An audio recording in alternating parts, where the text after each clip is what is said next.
Hi friends, welcome to our channel SS family blogs. నేను మీ Sudheer. So Bigg Boss Telugu season 9లో ఈరోజు nominations జరిగాయండి. జస్ట్ ఇప్పుడే కామనర్స్ అంటే టెనెంట్స్ ఎవరైతే ఉన్నారో వాళ్ళని యాక్టివిటీ రూమ్కి పిలిచి ఫస్ట్ టెనెంట్స్ని పిలిచి ఒక 5 మెంబర్స్ని ఏకాభిప్రాయంతో నామినేట్ చేయమని చెప్పి ప్రాసెస్ స్టార్ట్ అయింది. నామినేషన్ ప్రాసెస్ ఫస్ట్ స్టేజ్ అది.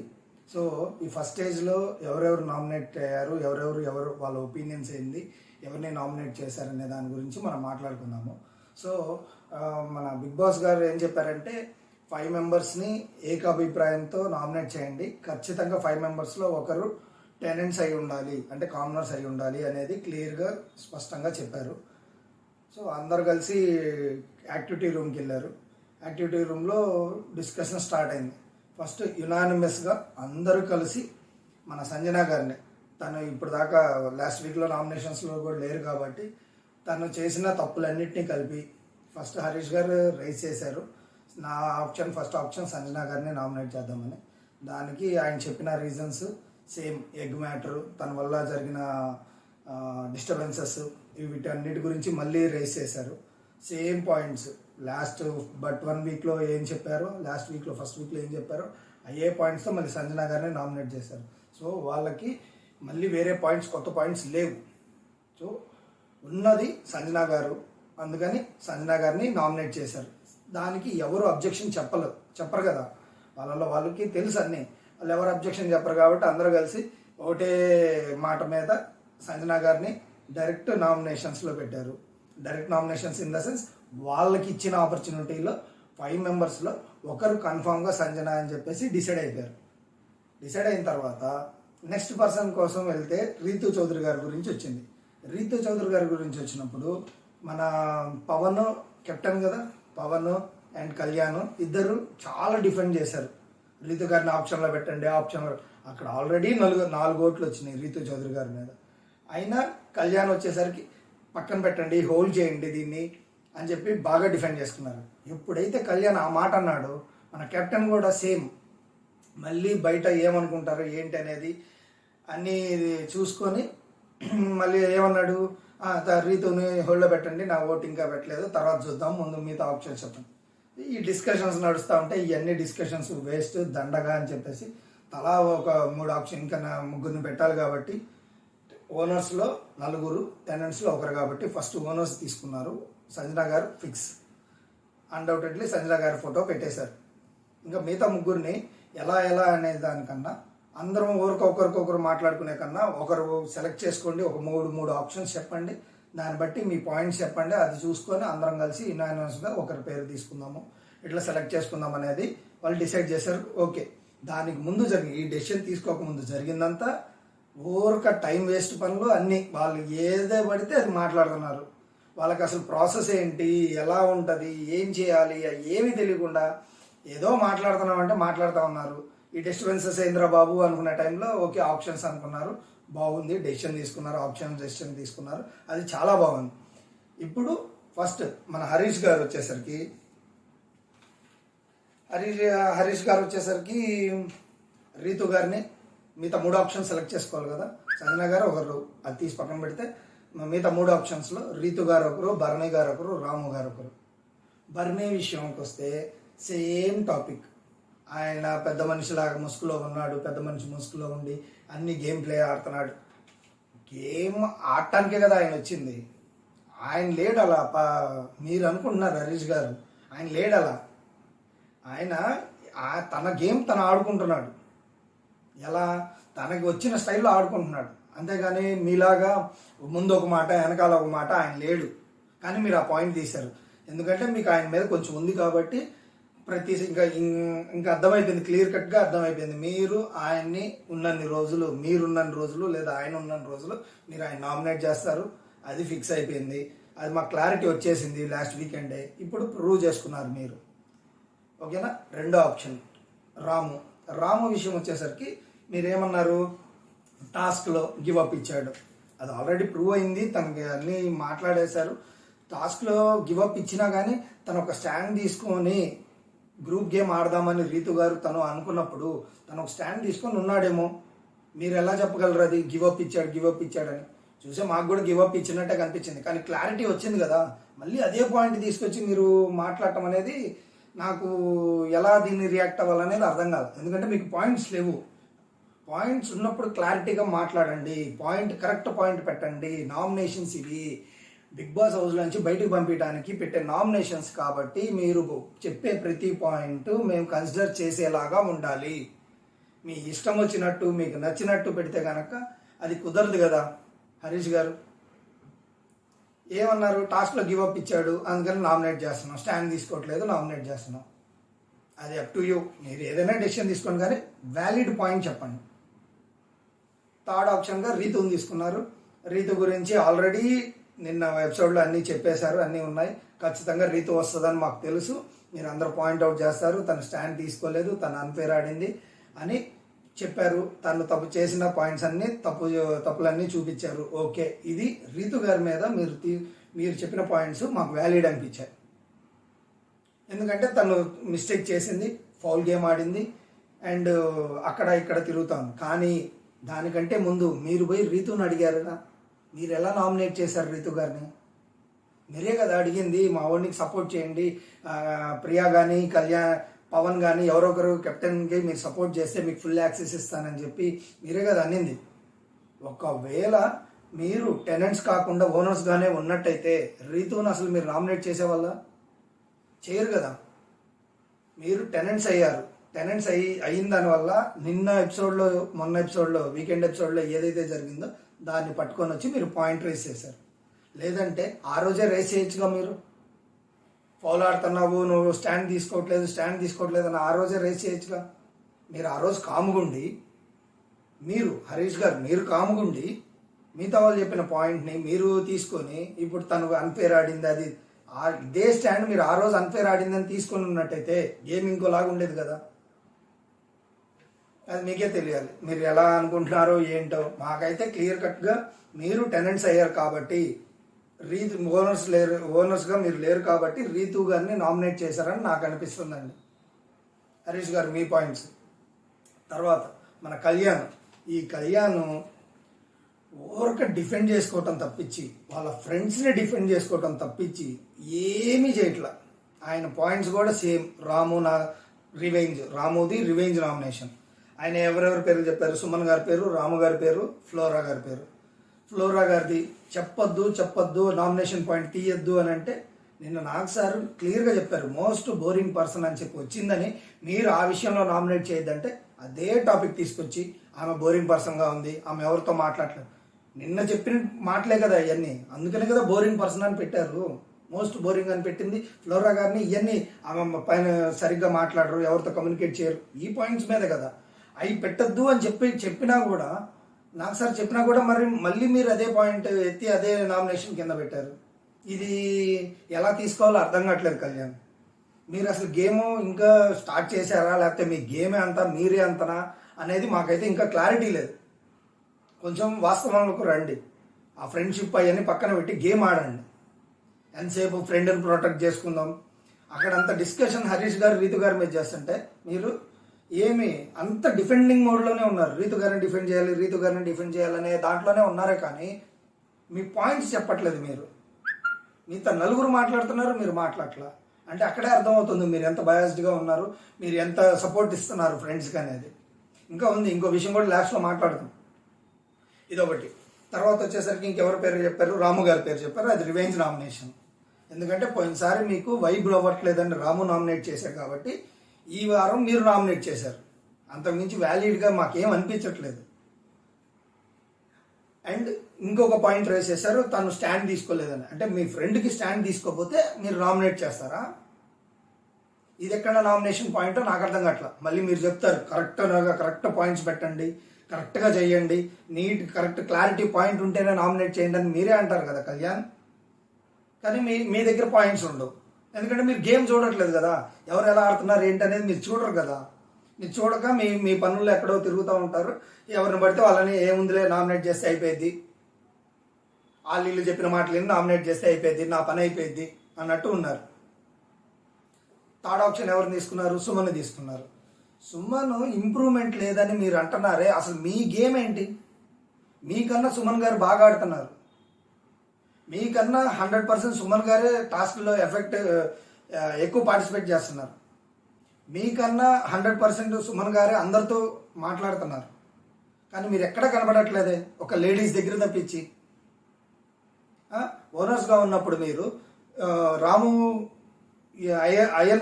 ఐరన్ చేసినప్పుడు ఒక్క రోజైనా మీరు వచ్చి కూర్చున్నారు అక్కడ. తనూజ గారు ఐరన్ చేస్తుంటే మీరు వెళ్ళి కూర్చుంటున్నారు. లేదంటే బయటకు ఎక్కడైనా కూర్చుంటే వాళ్ళ దగ్గర పోయి ముచ్చట్లు చెప్పుకుంటారు, ఆ రీతు దగ్గర పోయి ముచ్చట్లు చెప్పుకుంటారు. మీరు మాట్లాడుతున్నారు సుమన్ గారి గురించి. మీకన్నా 100 to 1000 టైమ్స్ బెటర్ అండి సుమన్ గారు. మీకు అది తెలియట్లా. ఏదో మాకు బాడీ ఉంది, ఫిజికల్ వచ్చినప్పుడు చూసుకుందాం కాదు, అన్నీ క్యాలిక్యులేట్ అవుతాయి. అదొక పార్ట్ అంతే గేమ్లో. బిగ్ బాస్ హౌస్లో ఫిజికల్ గేమ్స్ అనేది ఒక పార్ట్. మిగతా మీ బిహేవియర్ కానీ, మీరు ఉండే పద్ధతులు కానీ, మీరు మాట్లాడే తీరు కానీ అదంతా ఒక లెక్క వస్తుంది. అవన్నీ కలుపుకుంటేనే బిగ్ బాస్. ముందు అది తెలుసుకోండి. దాని తర్వాత మన ప్రియా గారికి కూడా same. Flora, Suman, Ritu. Flora గారి మీద ఆమె same boring point. Most boring person తీయద్దు అన్నారు, తీశారు. అదే పాయింట్ తీసుకొచ్చి ఇక్కడ నామినేట్ చేశారు. ఎందుకంటే ఇంకెవరి మీద నామినేట్ చేస్తే ఈమెకి అగ్నెస్ట్ అవుతారు అని ఫస్ట్ ఫ్లోరా గారి మీద పెట్టేస్తే ఆల్రెడీ ఉన్న పాయింటే కదా, ఎవరు ఏమనుకోరులే. మీరు చేసేది మాకు అర్థం కావట్లేదు అనుకుంటున్నారా, లేకపోతే మీరే తెలివైన వాళ్ళు అనుకుంటున్నారా? సుమన్ గారి మీద కూడా మీరు కూడా రివెంజ్ నామినేషనే మాకు అనిపించింది. మీరు చెప్పిన మాటలకి మాకు అనిపించింది మటుకి అది రివెంజ్ నామినేషన్ అనుకుంటున్నాం. పోయినసారి మిమ్మల్ని ఏదో నామినేట్ చేశారు, రీజన్ లెస్ అన్నాము. అతనికి వ్యాలిడ్ ఏమో అది, ఆయన అది అందుకని చెప్పాడు, అది వ్యాలిడ్ కాదని మీరు నామినేట్ చేశారు. ఇప్పుడు దీన్ని రివెంజ్ నామినేషన్ అంటారు. తర్వాత రీతు గారు సేమ్ ఫాల్స్ గేమ్ ఆడారు, అవన్నీ చేశారు, ఇట్లా చేశారు. ఇవన్నీ మీకు చెప్పకముందు మీతో మాట్లాడారు కదా. ఇవన్నీ చెప్పకముందు మీరు స్టాండ్ తీసుకొని రీతు అందరి విషయంలో మీరు ఓ అని మాట్లాడతారు కదా. రీతు గారి విషయంలో కూడా అట్లానే అక్కడ మీరు తప్పు చేశారని స్టాండ్ తీసుకోవచ్చుగా. మీరు చేసిన ఫౌల్స్ అన్ని పక్కన పెట్టేసి, తప్పు చేసే వాళ్ళు కూడా మీ ఫ్రెండ్స్ తప్పు చేస్తున్న వాళ్ళది పక్కన పెట్టేసి, ఇప్పుడు ఏదో నిన్న చూపించారు కదా మనం నామినేట్ చేయకపోతే మనకి బ్యాడ్ నేమ్ వస్తుందని ఒక కారణంతో మీరు రీతు గారు నామినేషన్లో పెట్టారని నేను అనుకుంటున్నాను. మీలో ఎంతమంది అనుకుంటున్నారు ఇదే పాయింట్ కామెంట్ చేయండి. సో అక్కడ కూడా నాకు ఏమేమి వ్యాలిడ్ పాయింట్స్ అనేవి ఏమనిపించట్లేదు. ఎక్కడ మిమ్మల్ని తక్కువ చేస్తారు, ఎక్కడ మిమ్మల్ని తప్పుగా పాయింట్అవుట్ చేస్తారు అనే విషయంలో మీరు రీతు గారి పేరు తీసుకున్నారని అప్పటికి కూడా మీరు స్టాండ్ తీసుకోలేరు. రీతు గారి మీద పక్కన హోల్డ్లో పెట్టండి అని మీరు అన్నారు కాబట్టి పక్కన పెట్టేశారు. అప్పుడే తీసుకోలేదు కదా మీరు. ఎందుకు తీసుకోలేదు? మీ ఫ్రెండ్ కాబట్టి, అక్కడ ఉన్న మీ ఫ్రెండ్స్ మళ్ళీ హర్ట్ అవుతారని కాబట్టి. ఆల్రెడీ ఇద్దరు తీసుకున్నారు కదా సపోర్ట్, మీరు కూడా స్టాండ్ తీసుకున్నారు రీతు సైడ్. అంతేగా, అంతకుమించి ఏమున్నాయి పాయింట్స్ మీలో? మన కెప్టెన్ పవన్, ఈయనకి అసలు క్లారిటీ లేదు, ఏమీ లేదు. ఇతను మాట్లాడతాడు అన్ని. అదేమన్నంటే నేను ఒక పాయింట్ చెప్తా, నేను ఒక పాయింట్ క్లారిటీ ఇస్తా. ఏం పాయింట్? నువ్వు మాట్లాడే పాయింట్ ఏదో బయటికి రానియ్యా. అక్కడ ఉన్న నలుగురిలో 4 పాయింట్లు, అందులో 2 పాయింట్లు మిక్స్ చేసి ఒక పాయింట్ నీది అన్నట్టు, ఇంకో 2 పాయింట్లు మిక్స్ చేసి 2వ పాయింట్ అన్నట్టు మాట్లాడుతున్నావు. అసలు నువ్వేం మాట్లాడుతున్నావు నీకైనా అర్థమవుతుందా? చెప్పిన పాయింట్నే తిప్పి చెప్తున్నావు నువ్వు. అంతేగాని అక్కడ నీ సొంత పాయింట్, నీకంటూ ఒక ఐడియాలజీ కానీ, నీకంటూ ఒక ఐడియాస్ కానీ, ఒకరి మీద ఏం మాట్లాడాలి, ఒకరి మీద ఏం పాయింట్ పెట్టాలి నామినేషన్స్లో అనే స్ట్రాంగ్ పాయింట్స్ మీ దగ్గర లేవు.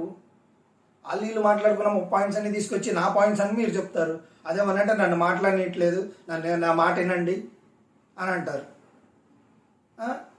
ఎట్లా పవన్ మీరు కెప్టెన్, మీరు ఇలా చేస్తుంటే మీ కెప్టెన్సీ మీద డౌట్ వస్తుంది, అసలు సరిగ్గా చేస్తారా లేదా అని. ఏదో నోరు వద్దు కదా అని ఏదో ఒకటి మాట్లాడుతూ ఉంటే మన ఫొటోస్లో కనిపిస్తాము. కెమెరా స్పేస్ కోసం చూస్తున్నావు నువ్వు పవన్. బై లక్ నువ్వు కెప్టెన్ అయ్యావు అంతే, బై లక్ అయ్యావు అంతే. నీకు ఒక సొంత స్టాండ్, సొంతగా పాయింట్స్ లేవు, పాయింట్స్ పెట్టి దాని మీద స్టాండ్ తీసుకునే సొంత స్ట్రెంగ్త్ లేదు, ఏమి లేవు. ఏదో ఉన్నాం, వీళ్ళు చెప్తారు, ఆ పాయింట్స్ తీసుకొని మాట్లాడతాం. మధ్యలో మాట్లాడనివ్వకపోతే అలగటము, లేదు మాట్లాడనిచ్చారు సరే నీ పాయింట్ చెప్పు అన్నప్పుడేమో అందరు పాయింట్స్ మళ్ళీ తిప్పి చెప్తావు. ఎంత బోరింగ్గా ఉందో తెలుసా? నువ్వు బోరింగ్ పర్సన్వి. నిన్న కూడా బోరింగ్ పర్సన్ అని చెప్పేసి నువ్వు ఫ్లోరా గారిని ఫ్లోరా గారు నిన్ను పెట్టారు, అందుకనే నువ్వు ఫ్లోరా గారిని పెట్టావు. నీకు అక్కడ పాయింట్సే లేవు, ఉం? మన బుల్లెట్, మన డైమండ్ ఉంది కదా ఆమె శ్రీజ దమ్ము, చిన్న బుల్లెట్ ఆమె. ఏమో కూడా Suman, Ritu, Flora same Priya points. Suman గారు సరిగ్గా ఆడట్లేదు, సుమన్ గారు ఫ్లిప్ అవుతున్నారు. అక్కడ సపోర్ట్ చేయాలా చేయకూడదా ఆయన ఇష్టం. చేస్తానని చెప్పి చేయకుండా ఉండటం ఆయన స్ట్రాటజీ. మీరు ఎలా చెప్తారు ఆయన ఫ్లిప్ అవుతున్నాడని? మీరు అవ్వలేదా? మీరు అసలు గట్టి వాటి కాంపిటీషన్స్లోనే మీరు ఫ్లిప్ అవుతున్నారు. డైరెక్ట్ మాట్లాడేటప్పుడు వేరే పాయింట్కి వెళ్తూ ఉంటున్నారు. అది ఫ్లిప్ అంటే. సపోర్ట్ ఇస్తాను అని అన్నప్పుడు సపోర్ట్ ఇవ్వకపోవటం ఆయన ఇష్టం. పర్సనల్గా మనిషి అడిగినప్పుడు ఇస్తామనే చెప్తాం ఎవరైనా. అక్కడ సిచ్యువేషన్ని బట్టి, అక్కడ సిచ్యువేషన్ ఎలా జరుగుతుంది ఏంటి దాన్ని బట్టి సొంత డెసిషన్ తీసుకోవటం వాళ్ళ హక్కు. అది దాన్ని మీరెవరు క్వశ్చన్ చేయడానికి? మీకన్నా కూడా బాగా ఆడుతున్నారండి సుమన్. ముందు మీ గేమ్ మీరు సరిగ్గా ఆడండి, మీరు మాటలు సరిగ్గా రానివ్వండి. అప్పుడు ఎదుటోళ్ళు ఎలా మాట్లాడుతున్నారు, ఏం మాట్లాడుతున్నారు అనేది మీరు మాట్లాడచ్చు. మీకు కూడా ఇక్కడ పాయింట్ లేదు సుమన్ గారి మీద. కావాలని వాళ్ళందరూ అన్నారని మీరు కూడా ఏదో పాయింట్ చెప్పాలి. సో వచ్చేసినాయి కాబట్టి నాది కూడా ఒక ఓటు పడితే నామినేట్ అవుతారు. ఇదొక్కటే చూస్తున్నారు మీరు అందరూ. ఒక మనిషి మీద పాయింట్ చెప్పగానే ఓకే ఆ పాయింట్ మనకు కూడా ఇట్లా కన్వే చేస్తే మనకు కూడా ఒక ఓట్ అయిపోయింది, మనకి రిలాక్స్ అవ్వచ్చు అనే దాంట్లోనే ఉన్నారు. అంతేగాని అదేమనంటే నాకు ఎవరి మీద పాయింట్స్ లేవు, మీరు అందరు చెప్పండి అప్పుడు చూస్తాను. ఏంటది? మీరు నామినేషన్సా లేకపోతే మీ గ్రూప్ డిస్కషన్ లాగా మీరు కూర్చొని మాట్లాడుకునే మాటల? ఒక నామినేషన్స్కి ఇచ్చే రెస్పెక్ట్ ఇవ్వట్లేదు, ఏమి ఇవ్వట్లేదు మీరు. మీ గ్రూప్ అంతా అంతే ఉన్నారు. నెక్స్ట్ ఫ్లోరా గారి గురించి ఆల్రెడీ నిన్న నాకు సార్ చెప్పారు. ఇది పదే సేమ్ మీరు అందరూ ఒకటే తప్పు చేస్తున్నారు. చెప్పిన పాయింట్నే తిప్పి చెప్తున్నారు. చూసే వాళ్ళకి ఇది బోర్ కొట్టిద్ది. మీరు అది అర్థం చేసుకొని మార్చుకోండి మీ పద్ధతి. చాలా మార్చుకోవాలి మీరు అందరూ చాలా మార్చుకోవాలి. ఇదంతా ఇలా ఉంటే సో ఇప్పుడు వీళ్ళందరూ కలిసి ఓటింగ్ ప్రాసెస్ మీద సంజన గారిని, తర్వాత వచ్చి సంజన గారు, సుమన్ గారు, ఫ్లోరా గారు, రాము గారు, వీళ్ళ నలుగురిని సెలెక్ట్ చేసి నామినేట్ చేశారు. ఇప్పుడు అసలు టాపిక్. ఇప్పుడే నెక్స్ట్ 5th పర్సన్ని వాళ్ళు ఒకరిని మెజారిటీ మీద నామినేట్ చేసుకోవాలి ఏకాభిప్రాయంతో. ఇక్కడ ఫస్ట్ హరీష్ గారు ప్రియా గారు మీరు ఇలా చేశారు. హరీష్ గారు కనుక ఇంకొకరి పేరు చెప్పుకున్నట్టయితే ఇంత డిస్కషన్ జరిగేది కాదు, ఏదో మాట్లాడే వల్ల అయిపోయేది. కానీ ఇక్కడ ప్రియా గారి పేరు ఎత్తంగానే మిగతా వాళ్ళందరూ కలిసి ఒక్కసారిగా హరీష్ గారి మీద పడ్డారు.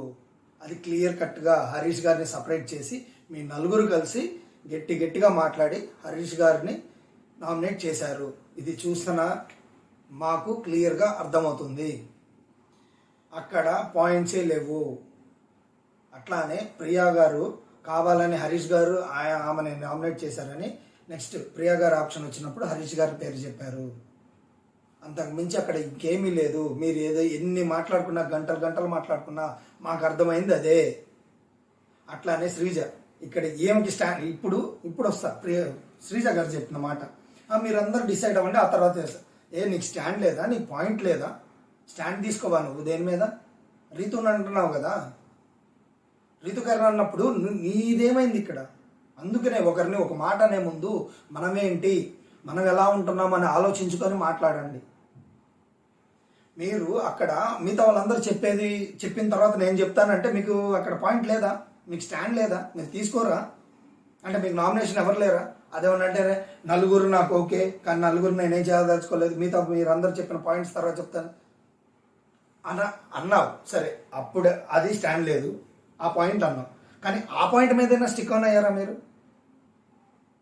మధ్యలో డీమన్ పవన్ ఒకడు అతను అసలు ఎందుకు మాట్లాడతాడో ఏంటో అతనికి అర్థం కాదు.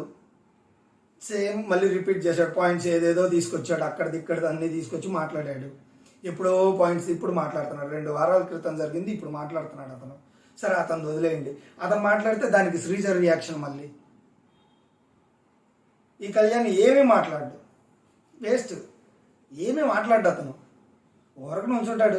మనకెందుకు, మనం ఓటేసేసాం, మనం మాట్లాడేది ఏముంది, అయిపోయింది.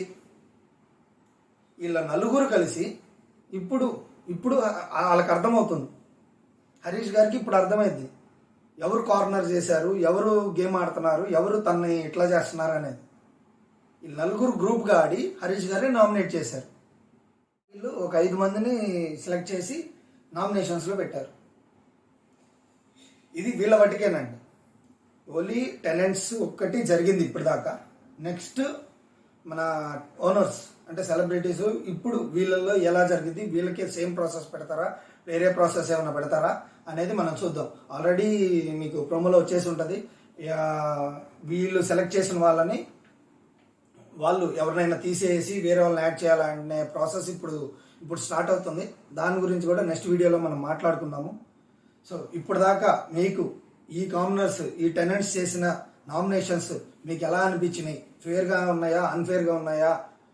మీ ఒపీనియన్ ఏంటి? నా ఒపీనియన్ అయితే వాళ్ళంతా ఏదో మాట్లాడాలి కాబట్టి మాట్లాడారు.